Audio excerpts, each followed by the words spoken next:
I'm Jessica Stokes, a disabled poet, thinker, and scholar here in Michigan State University's English department. I am also co-founder of HIVES. I am Michael Stokes, a second-year graduate student in the MSU English department who focuses on disability studies and science fiction, also a co-founder of the HIVES research workshop. And we are here to talk to you today about accessibility and Crip community at a distance, HIVES and the Buzz-Zine.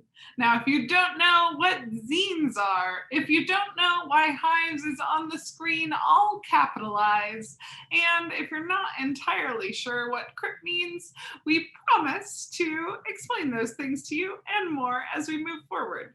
If you know what they are, then we promise to dig in to what accessibility means to us and what it means to us to be trying to create Crip community right now. And so, of course, the first question we want to address is, what is HIVES? HIVES is a research workshop and speaker series on animal studies and disability studies in popular culture. HIVES is an ongoing, scholarly, artistic, and communal organization dedicated to developing an understanding of the ways in which matter and beings function in interdependent networks. HIVES is an engagement with hive minds, relationality, and interdependence across and within human-animal divides. Now, what that means, put a little more accessibly, is that we're a group of people who work with academics, artists, people in the community to try and find new ways to engage with animal studies and disability studies in popular culture. The image on the screen is a series of white hexagons on a black background and the letters HIVES in all capitals. Now, you may be wondering, is HIVES an acronym? It's not. We're off to a bit of a bumpy start. No, HIVES is as large as it is, as capitalized as it is, so that it's tactile, bumpy, there and present with us on the screen, a reminder of the ever-growing community we are attempting to create. So, what do we do? At HIVES, we do quite a lot. On the screen are some of the things we do. Petra Kuppers, who is a disabled performance artist, activist, and scholar at the University of Michigan, is sitting on her scooter, known as Scooty, while she gives a talk. And to her right is a sign language interpreter who is mid-interpretation of her talk. Next to the two of them is Dr. Caritha Mitchell, who did a workshop here on anti-racist pedagogy, and below them is Eli Clare, a trans and disabled scholar, activist, and self-described rabble-rouser. So we, with these folks, have offered workshops that have been on educating folks around what is disability studies, what is animal studies, how do they overlap.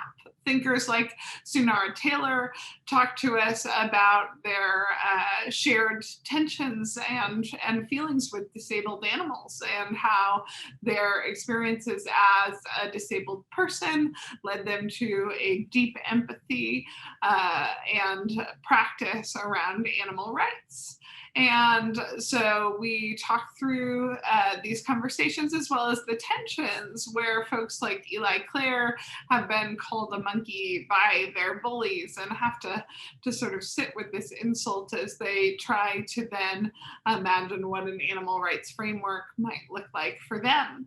So we've had speakers who've had poetry on these subjects, who've had stories for us, who've had activism. Some of them are more disability studies focused, some disability justice, so thinking about the overlaps of disability and race and the challenges faced at that particular intersection, and some in the world of sci-fi, like Petra Kuppers. We've also had some collaborative creation. So I've had art featured in the Everyday Art exhibit here at MSU, and we are working to create Buzz-Zine. And if you still don't know what a zine is, we're going to tell you, I promise. So, not pronounced Zine. No, Michael wanted to have a pun to call our zine uh, in its tagline a Zine of the Times, but I thought that that pun would confuse people more. Zine is coming from the end of the word magazine. It is a shortening of that. It is indeed. So, to talk a little bit about zine history, on the screen is an image of The Comet, a little 10-page fanzine about science fiction that was published in 1930. The image shows a comet streaking through space in front of the words The Comet, and then lower down a series of books with titles barely visible over the words Science Correspondence Club. Now, historically, zines have been a cheap format to spread ideas and community. Early zines were a way for fans of science fiction to rank favorite stories, to propagate fan theories, and to form social groups, often through email or not email, paper mail, or other correspondence. However, they sometimes served gatekeeping functions and limited participation in science fiction communities, upholding some, particularly white male voices, and erasing others. So right now, as we continue to talk to you about zine history, on the screen we have Riot Girl, a zine published in 1991, and there is a woman with her hands over her head in tight fists of strength and celebration. There are handwritten letters, XO, XO, multiple times.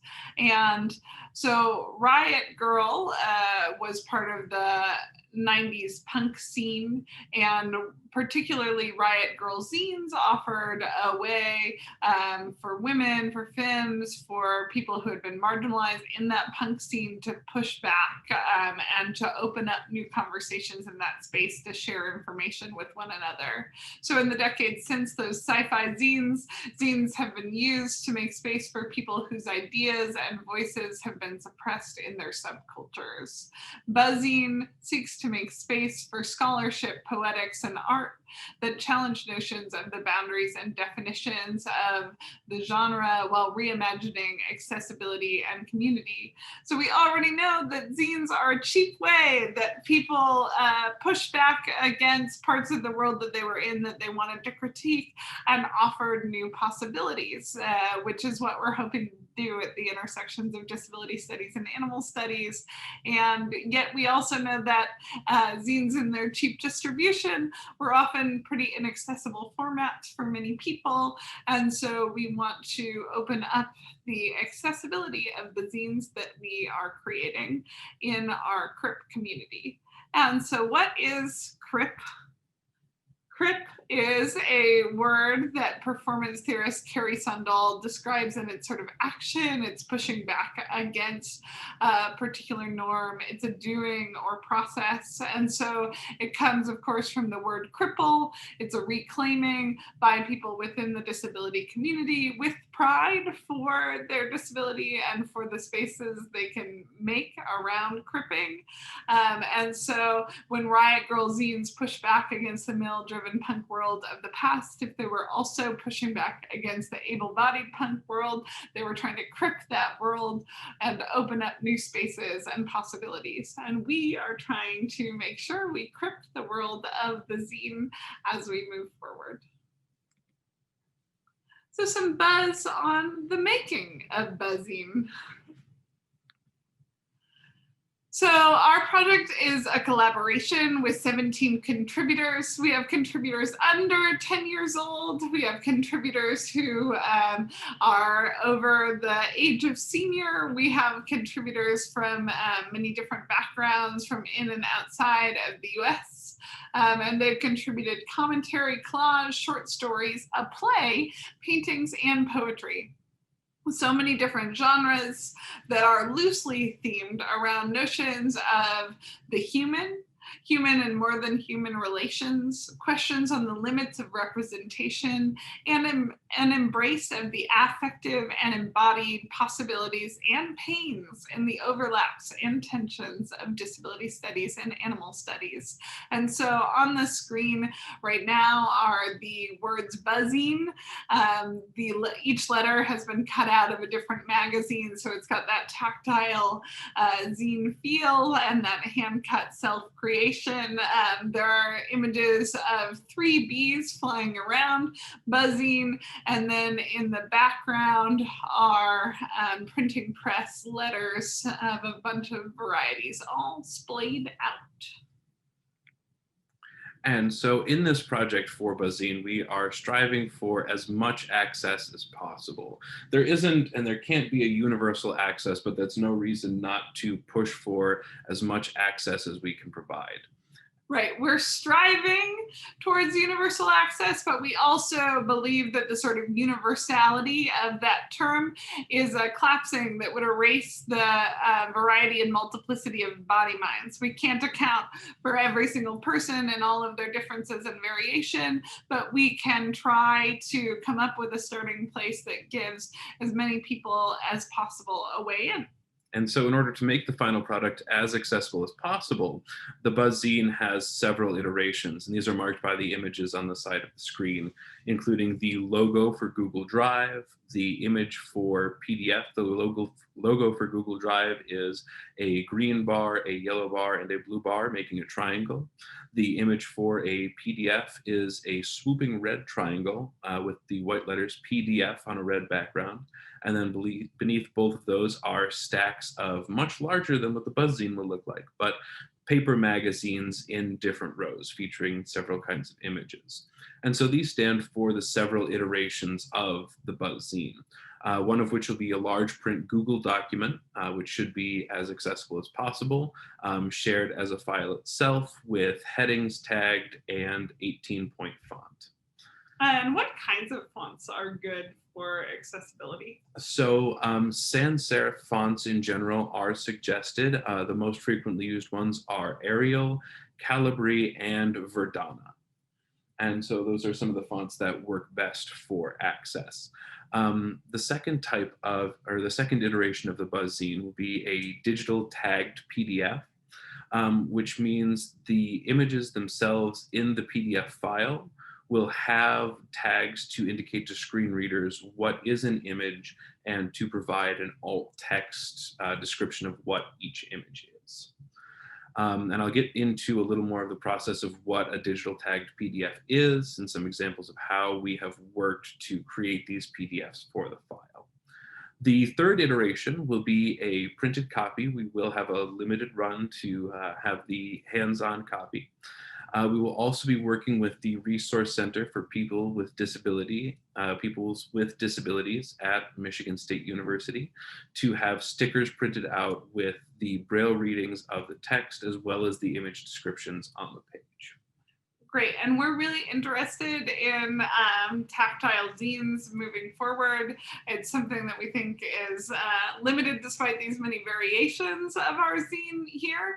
And part of the reason that we don't have more tactile collages, etc., included within our zine is during this pandemic time, we weren't sure about sending those images back and forth. We started this project in the summer before people were as sure about transmission, back when everybody was wiping down every surface 24/7. And so we think moving forward, we want to explore having more texture and tactile pieces to our zine so that there are different ways for folks to engage with them. And we're looking forward to that. That we are. And so now we're going to offer you a sneak peek of one collage from the Buzz-Zine. The image on the screen is, it has a background of honeycomb hexagon windows in the background. And then in the foreground are several mashed images showing human and animal figures, one of the most prominent being a stark blue eye that has peacock feathers for the eyelashes. Now, as much as I would love to describe the entirety of this image itself, to do so would be difficult as a broad object itself. So instead, what we do for the image descriptions in the Buzz-Zine and the work that we've done is to break it down into individual tags for different parts of the image itself. So zooming into this image, we have in the foreground, in the center near the bottom, a small series of clips out of the hexagon background that show the caged bunnies, a black bunny and a white bunny from the movie Us, which was the subject of one of the Hives events. And so the way this image would be tagged would be to start with an image processor. We used Adobe Illustrator. And so out of the main image, we sliced the one small image so that when it was exported to a PDF, we could then locate this clickable part of the image and tag it. The image on the left side of the screen shows what some of these tag processes look like, starting with a heading of tags and going through a series of different figures. Great. Yeah. So image descriptions online run about 2 to 3 sentences. So you may even notice shorter character counts on some of the various platforms that have finally allowed folks to type in image descriptions. And while those offer somebody a cursory explanation, obviously when you have something as elaborate as a collage, which includes an image of a sloth holding a coffee cup with a face on it, that face belonging to Michael over here, it becomes difficult to explain every single aspect of that image in 2 to 3 sentences. You would miss a lot. And so to get to something that can really tell us what's going on in a collage in a way that gives your audience of blind and low vision people a way to engage with it, as well as me, more information about that image at the bottom coming from us, right? We are using tags and these more elaborate image descriptions that allow people to move piece by piece through the collage to give it a similar sort of pieced experience that the viewer has upon looking at it. And so we are looking forward to sharing all of the images, poems, etc. of Hives with you. And you can find them on beehives.org. That's B as in the verb that's oh so important to Hamlet, hives.org. All right. Thank you so much for joining us for the Engagement Fair as part of the Accessible Learning Conference. And we hope that you will visit beehives.org to check out the zine. Thank you so much.